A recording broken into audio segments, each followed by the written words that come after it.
Hello, আসসালামু আলাইকুম। আলবনাস family vlog থেকে লাবণী বলছিলাম। চলে আসলাম নতুন আমার আরও একটি ভ্লগ নিয়ে। অবশ্যই আজকে রান্নাটা খুবই সিম্পল হবে, আপনারা দেখতেই পেলেন। আমি একটু করব, করলা ভাজি করব। আমি যেভাবে করলা ভাজি করি সেভাবে আপনাদের সাথে একটু শেয়ার করলাম।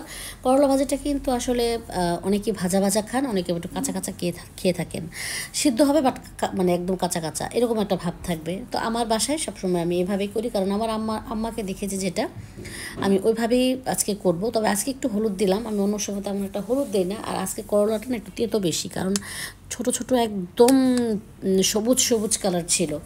ঠিক আছে, তো আমি একটু আলু দিয়েছি আর একটু ভালো মতো একটু পেঁয়াজ, একটু তেলটা একটু বেশি দিতে হবে এই ভাজিটা করার সময়। তো অনেকে করলা ভাজি ঢেকে দেন, ঢেকে দেওয়া ঠিক না, পানি উঠলে কিন্তু একটু তেতো তেতো ভাব হয়ে যায়। এই তো আমার ভাজাটা কিন্তু হয়ে গেছে। আর আলু না দিলে অবশ্য আমি হলুদটা দিতাম না, সত্যি কথা। আমি করলা ভাজিতে হলুদ দিই না, আর আলুতে না একটু হলুদ না হলে দেখতে ভালো লাগে না। এখন আমি তুলে ফেললাম, ফেলে কিন্তু আমি এখন কোনো একটা রান্নাতে চলে যাব। আর রান্না কিন্তু বেশিরভাগ সময় না আমাদের ফ্রিজে মাছ বা তরকারি টরকারি অন্যান্য কিছু থাকে। তো যেদিন আসলে তেমন একটা খাওয়ার ইচ্ছে থাকে না, তখন কিন্তু একটু ভাজাভাজি করলেই কিন্তু ভালো লাগে, বা একটু ভাজি টাজি দিয়েই কিন্তু খেতে ভালো লাগে। অপচুলা রান্না করব হচ্ছে গিয়ে এই লতি, খালা লতি কেটে রেখেছিল, পরিষ্কার করে একেবারে ধুয়ে রেখেছিল। পরে আমি করলাম কি, একটু পানি ঝরা দিয়ে এখন এটা ভাজবো। আর লতি একটু টালা দিয়ে নিলে কি হয় জানেন, সিদ্ধটাও হবে বাট গলে যাবে না। আর আমি যেহেতু ডাল দিয়ে করব, একটু আস্তে আস্তে রাখবো, খেতে কিন্তু ভালো লাগে। মানে এই জাস্ট কিছুই না, ডাল ডাল আর লতির যে চচ্চড়িটা আমি সেটা করতে চাচ্ছি।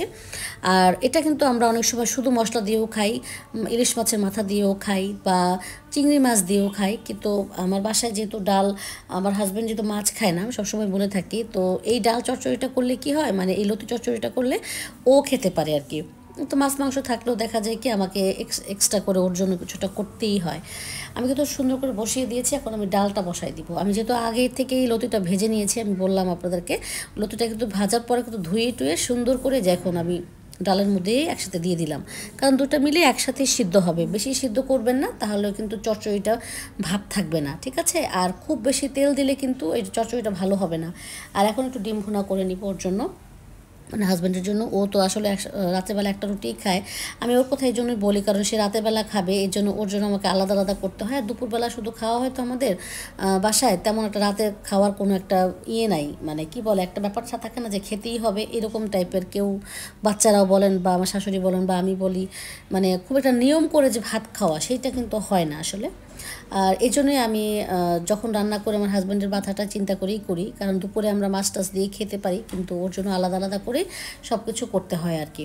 তো এই তো ডিম ভুনা করলাম সুন্দর করে। আমি জানি না আমার এইভাবে ভুনাটা আপনাদের কেমন লাগে। আমি কিন্তু ডিম কখনোই খুব বেশি মশলা দিয়ে করি না, তো চেষ্টা করি একটু অল্প অল্প মশলা দিয়ে করার জন্য। তো সবসময় ট্রাই করি যে ভালো কোনো কিছু করতে গেলে আমি আপনাদের সাথে একটু শেয়ার করি।